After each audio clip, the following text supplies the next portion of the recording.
नमस्कार, आईडीटीवी प्राइम में आपका स्वागत है। मैं हूं शुभमिता और हाजिर हूं देश और दुनिया की ताजा तरीन खबरों के साथ। सबसे पहले नजर डालते हैं आज की प्रमुख खबरों पर। पूर्व बीजेपी नेता सूर्या हांसदा पुलिस एनकाउंटर में ढेर। ईडी का खुलासा, 800 करोड़ के जीएसटी घोटाले का मास्टरमाइंड है शिव कुमार देवड़ा। डायन बिसाही के आरोप में बुजुर्ग दंपत्ति की हत्या। साहिबगंज में गंगा का कहर, बाढ़ के कारण 2 दिन स्कूल बंद। कश्मीर के किश्तवाड़ में घिरे पाकिस्तानी आतंकी, कुलगाम में 10 दिन से जारी है ऑपरेशन।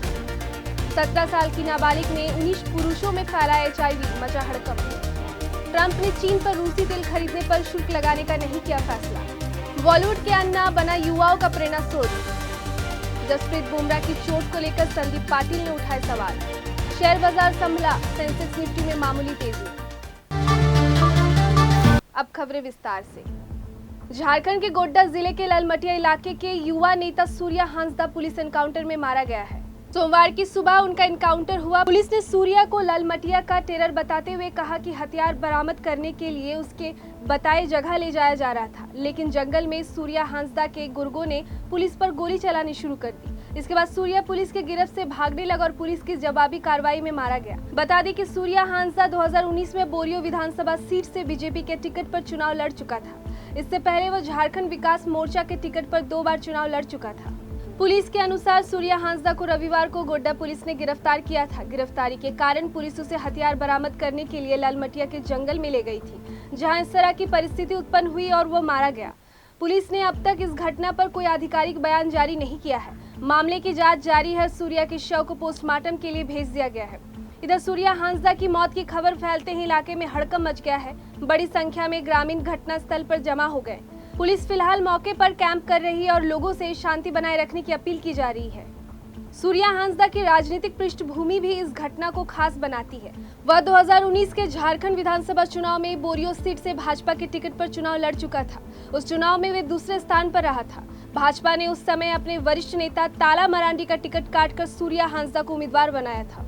सूर्या ने 3 बार विधायक चुनाव लड़ा था, 2 बार झारखंड विकास मोर्चा यानी JVM से और 1 बार भाजपा से। वह एक युवा और सक्रिय नेता के रूप में जाना जाता था। अब उसकी मौत से लोगों में आक्रोश है और वे मामले की उच्च स्तरीय जांच की मांग कर रहे हैं। ईडी ने 800 करोड़ रुपए के जीएसटी घोटाले में मास्टरमाइंड शिव कुमार देवड़ा का पर्दाफाश किया है। जांच में पता चला कि देवड़ा ने 25 से अधिक सेल कंपनियां बनाई और उन्हें 8 से 20 हजार रुपए में बेचकर घोटाले को अंजाम दिया। इन कंपनियों को खरीदने वाले भी बाद में इस घोटाले में शामिल हो गए। देवड़ा घोटाले के बाद कंपनियों को बंद कर देता था ताकि कोई साक्ष्य न मिल सके। ईडी की छापेमारी के दौरान उसने संबंधित दस्तावेज नष्ट करने की कोशिश भी की। जांच में ये भी खुलासा हुआ कि देवड़ा ने जीएसटी जांच अधिकारियों के खिलाफ उनके वरिष्ठ अधिकारियों को शिकायत पत्र लिखकर जांच को प्रभावित करने की साजिश रची। इसके जरिए वह जांच को रोकने और खुद को बचाने की कोशिश कर रहा था। इस मामले की जांच अब भी जारी है और अधिकारियों ने कड़े कदम उठाने का फैसला किया है। झारखंड के चाईबासा जिले में डायन बिसाही के आरोप में एक वृद्ध दंपति सलगी बरजो और बुधवा बरजो की निर्मम हत्या कर दी गई।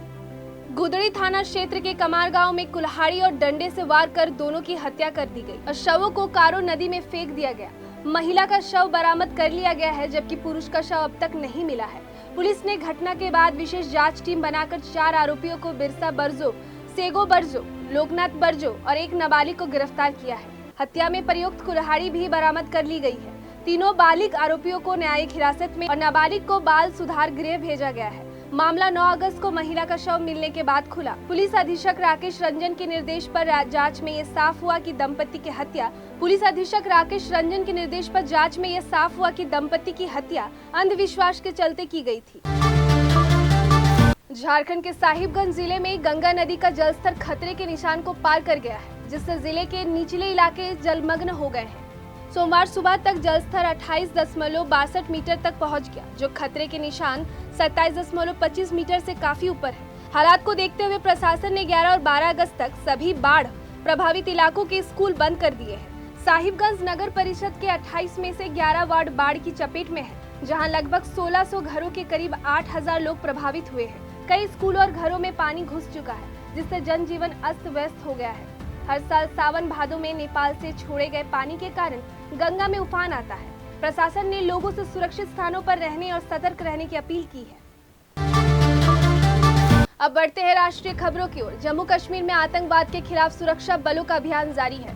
किश्तवाड़ जिले के दुल इलाके में आतंकवादियों की मौजूदगी की खुफिया जानकारी मिलने के बाद सेना ने ऑपरेशन शुरू किया। शुरुआती घंटों में ही भारी गोलीबारी हुई। जानकारी के मुताबिक वहां 2 से 3 पाकिस्तानी आतंकी छिपे हुए हैं। सेना ने पूरे इलाके को घेर लिया है और मुठभेड़ अभी भी जारी है। वहीं दक्षिण कश्मीर के कुलगाम जिले के अखल क्षेत्र में चल रही मुठभेड़ आज 10वें दिन भी जारी है।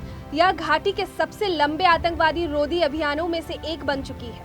अब तक एक आतंकी के मारे जाने की पुष्टि हुई है, जबकि स्थानीय रिपोर्ट में 2 आतंकियों के मारे जाने की बात कही गई है। मुठभेड़ में सेना के 2 जवान शहीद और 10 घायल हो चुके हैं। ऑपरेशन अभी भी जारी है। अगली खबर उत्तराखंड से है, जहां स्मैक की चपेट में एक नाबालिग लड़की ने धोखे का ऐसा खेल खेला कि रामनगर कस्बे में 19 पुरुष HIV पॉजिटिव हो गए। इन लोगों को इस बात की जानकारी ही नहीं थी कि जिस लड़की के साथ वो संबंध बना रहे हैं वो HIV से ग्रसित है। इस खबर की जानकारी होते ही इलाके में हड़कंप मच गया। सोशल मीडिया पर यह मामला चर्चा में है। रिपोर्ट्स के मुताबिक लड़की को ड्रग्स की लत थी और वो इस लत को पूरा करने के लिए शारीरिक संबंध बनाकर पैसे कमाती थी। सोशल मीडिया पर वायरल पोस्ट में दावा किया गया है कि जिन पुरुषों ने लड़की के साथ संबंध बनाए उन्हें ये नहीं पता था कि वो HIV पॉजिटिव है। इनमें से कुछ शादीशुदा थे और इस वजह से उनकी पत्नियों में भी ये वायरस फैल गया। अब बढ़ते हैं अंतर्राष्ट्रीय खबरों की ओर। अमेरिका के उपराष्ट्रपति JD वेंस ने कहा कि राष्ट्रपति डोनाल्ड ट्रंप ने चीन पर रूसी तेल खरीदने के लिए शुल्क लगाने का कोई फैसला अभी तक नहीं किया है। वेंस ने फॉक्स न्यूज संडे को बताया कि चीन के साथ अमेरिका का संबंध काफी जटिल है, इसलिए यह मुद्दा रूस से तेल खरीदने की तुलना में अलग है। ट्रंप इस मामले पर विचार कर रहे हैं, लेकिन कोई ठोस निर्णय नहीं लिया गया है। इससे पहले अमेरिका ने भारत पर रूस से तेल खरीदने पर 25% अतिरिक्त शुल्क लगाया था, जो अब 50% हो गया है और 27 अगस्त से लागू होगा। अमेरिका का यह कदम भारत और अन्य देशों को रूस से तेल खरीदने से रोकने के लिए उठाया गया है। हालांकि चीन के मामले में अभी कोई फैसला नहीं हुआ है, जो इस रणनीति में अलग स्थिति को दर्शाता है। भारत ने इस शुल्क को अनुचित करार दिया है। अब आपको लेकर चलते हैं मनोरंजन जगत में। बॉलीवुड अभिनेता सुनील शेट्टी आज अपना 63वां जन्मदिन मना रहे हैं। वह सिर्फ एक सफल एक्टर नहीं, बल्कि एक समाज सेवी और बिजनेसमैन भी है।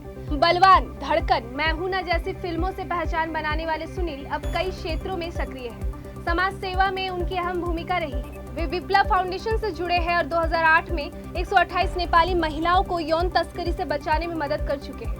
रेस्टोरेंट बिजनेस में भी वे आगे हैं। क्लब H2O, कैफे H2O और लिटिल इटली उनके प्रमुख प्रोजेक्ट्स हैं। 2019 में उन्होंने फिटनेस स्टार्टअप स्क्वाट्स में निवेश किया। वे फिटनेस शोज के होस्ट भी रह चुके हैं। क्रिकेट के शौकीन सुनील मुंबई हीरोज टीम के कप्तान रह चुके हैं और फिरिट क्रिकेट बैश के सह संस्थापक हैं। लग्जरी फर्नीचर स्टोर और लग्जरी मोबिलिटी ब्रांड में भी उनकी भागीदारी है। खेल की दुनिया की बात करें तो पूर्व क्रिकेटर और चयन समिति के पूर्व अध्यक्ष संदीप पाटिल ने जसप्रीत बुमराह पर बड़ा हमला किया है। इंग्लैंड दौरे पर बुमराह को वर्कलोड मैनेजमेंट के तहत 5 में से केवल 3 टेस्ट मैच खेलने दिए गए, जबकि टीम ने बिना उसके 2 मैच जीते। पाटिल ने कहा कि उनके जमाने में खिलाड़ी चोट लगने के बाद भी खेलते थे और देश के लिए पूरी मेहनत करते थे। उन्होंने सुनील गावस्कर और कपिल देव के उदाहरण देते हुए बताया कि वे बिना ब्रेक के खेलते थे और कभी आराम की मांग नहीं करते थे। संदीप पाटिल ने कहा कि अब फिजियो का निर्णय ज्यादा अहम हो गया है और सिलेक्टर्स की भूमिका कम हो गई है, जो गलत है। उन्होंने वर्कलोड मैनेजमेंट पर सवाल उठाते हुए कहा कि यह खिलाड़ियों की प्रतिबद्धता और टीम की ताकत को कमजोर करता है। उनका मानना है कि देश के लिए खेलना खुशी की बात होती है, ना कि कोई ड्रामा। और अंत में बाजार और कारोबार की बात। भारतीय शेयर बाजार सोमवार को संभलते हुए खुले। सेंसेक्स 28 अंकों की मामूली बढ़त के साथ 79,885 पर और निफ्टी 8 अंकों की तेजी के साथ 24,371 पर पहुंचा। हालांकि बैंक निफ्टी 5 अंकों की गिरावट के साथ 54,999 पर खुला। रुपया डॉलर के मुकाबले कमजोर होकर 87.53 पर बंद हुआ। कंज्यूमर ड्यूरेबल सेक्टर में कमजोरी रही, जबकि ऑटो, IT, मेटल और PSU बैंक सेक्टर में हल्की तेजी देखी गई। AGPI, ट्रेंट, NTPC और HDFC बैंक टॉप गेनर्स रहे, जबकि एशियन पेंट, ICICI बैंक और बजाज फिनसर्व लूजर्स में शामिल है। वैश्विक स्तर पर अमेरिकी बाजार में तेजी रही। नेस्डेक ने रिकॉर्ड स्तर बनाया। जापान का निक्केई बंद रहा। सोना घरेलू स्तर पर रिकॉर्ड उच्चतम पर बंद हुआ, जबकि अंतर्राष्ट्रीय सोने की कीमत में गिरावट आई। तेल कंपनियों के घाटे की भरपाई के लिए सरकार ने 30,000 करोड़ रुपए मंजूर किए। टाटा मोटर्स, सीमेंस और वोल्टस के नतीजे मिले जुले रहे। JSW सीमेंट का IPO 56% सब्सक्राइब हुआ। फिलहाल आज के लिए इतना ही। दर्शकों कैसी लगी हमारी ये पेशकश हमें जरूर बताएं। कल फिर मिलेंगे रात 8 बजे। बने रहिए हमारे साथ, देखते रहिए IDTV इंद्रधनुष।